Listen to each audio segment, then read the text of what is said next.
Mapagpalang araw, Boss Pao. Ako si Ramon. Isa akong dating trekker na mahilig sumali sa mga hiking at camping activities sa iba't ibang bundok dito sa Pilipinas. Noong taong 2017 ay may karanasan akong hinding-hindi ko malilimutan. Isang gabi ng hiwaga at takot na hanggang ngayon ay dinadala ko pa rin sa aking isipan. Magsimula tayo sa Tanay Rizal, kung saan madalas kaming umaakyat kasama ang ilang kaibigan. Ang ruta ay sa Barangay Daraitan, paborito ng maraming mountaineers dahil sa ganda ng ilog at likas na tanawin. Maliwanag ang araw nang magsimula kaming maglakad. Sa umpisa ay masaya, may tawanan, may kwentuhan. Ngunit habang papalapit kami sa mas masukal na bahagi ng kagubatan, napansin kong unti-unting nagbabago ang paligid.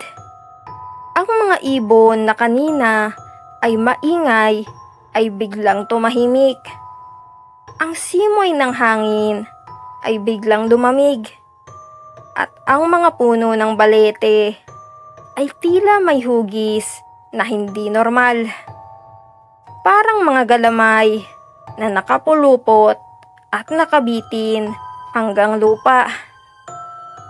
Sa bawat hakbang ko, ramdam kong may mga matang nakamasid, tahimik na sumusunod mula sa dilim. Bago tuluyang magdilim, dumaan kami sa isang bukirin kung saan may maliit na kubo. Doon nakatira ang isang matandang babae na bigla kaming pinigilan at nagbigay ng babala. Huwag daw kaming dumiretso sa hilagang bahagi ng gubat dahil iyon daw ay lugar ng mga hindi matahimik. Hindi na namin pinansin iyon, Boss Pao. Inisip na pamahiin lang iyon at itinuloy pa rin namin ang aming lakad. Nang lumubog ang araw at dumating ang takip silim, nakahanap kami ng malapad na clearing at doon naglatag ng mga tent.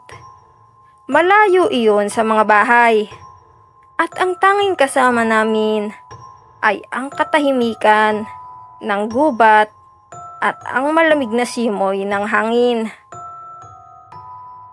Nang matapos kaming magluto at kumain, nagsimula ng bumigat ang paligid. 10:00 ng gabi, unti-unti nang nagpapahinga ang lahat. Ngunit hindi pa nagtatagal ay nakarinig kami ng mga yapak. Mabibigat na hakbang na tila paikot-ikot sa paligid ng aming campsite. Nang sinilip ko gamit ang flashlight ay wala akong nakita. Ngunit sa lupa ay malinaw ang mga bakas ng paa. May malalaki, may maliliit, at ang pinakakakaiba ay may mga paang nakatuwid na parang walang daliri. At may ilan namang tila nakapaling na parang nakatagilid ang mga buto. Hindi umuulan, walang putik, ngunit ang mga yapak ay tila basa. Maya-maya pa, Boss Pao, ay may umalingaw na tunog ng umiiyak na bata. Sa una ay mahina at malayo, ngunit unti-unting lumakas at lumapit. Naramdaman ko ang malamig na hangin na dumaan sa batok ko. At kahit anong pilit kong isipin na baka hayop lang iyon, hindi ko magawang paniwalaan ang sarili ko. Ang mga kasama ko ay nagpanggap na hindi nila naririnig. Ngunit ramdam ko ang kaba sa bawat kilos nila. Bandang 2:00 ng madaling araw, nagising ako na parang may malamig na kamay na dumampi sa aking noo. Pagmulat ko, Boss Pao, sa gilid ng aking tent ay may nakatindig na anino. Mahaba ang buhok at nakatingin lamang sa direksyon ko. Hindi gumagalaw, ngunit malinaw ang silweta niya sa ilalim ng maliwanag na buwan. Nang dahan-dahan akong sumilip palabas, wala na siya sa gilid. Ngunit sa di kalayuan, sa pagitan ng mga punong balete, nakita ko ang isang babae na nakaputing bestida, nakatalikod at lumalakad papalayo. Hindi dumadampi sa lupa ang kanyang mga paa. Lumulutang siya, Boss Pao. Pilit kong ipinikit ang aking mga mata. Ngunit nagbalik muli ang mga yapak. Paikot-ikot sa tent. Paulit-ulit.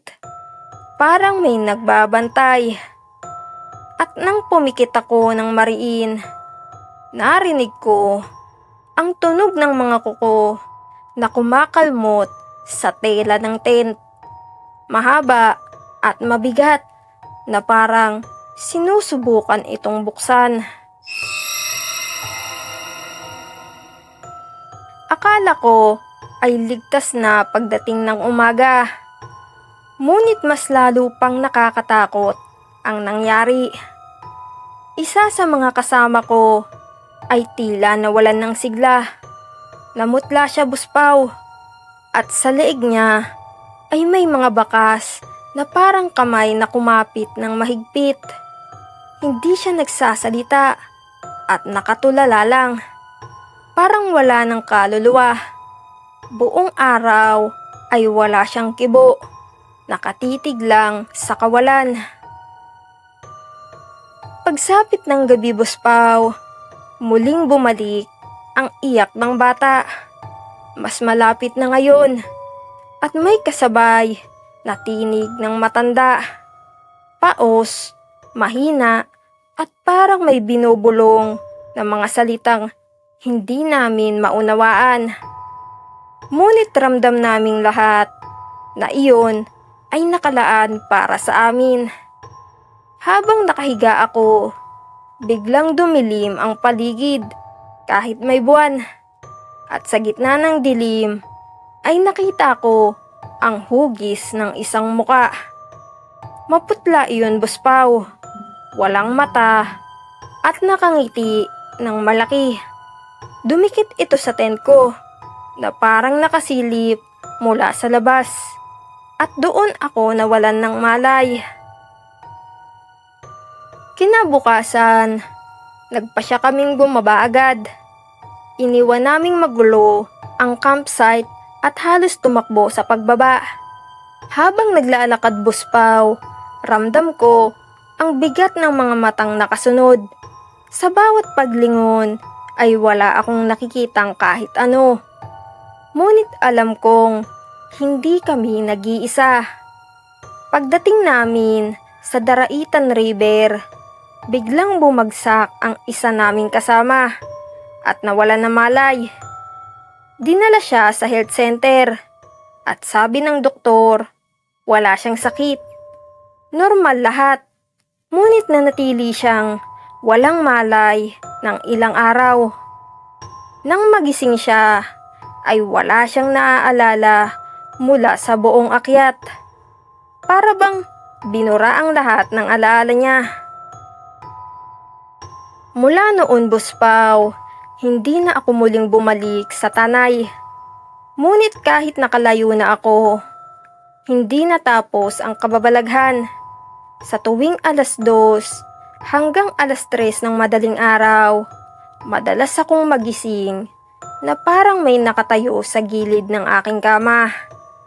Hindi ko man makita ng malinaw, ramdam ko ang malamig na hangin, ang presensya at ang parehong nilalang na sumunod sa akin mula sa gubat.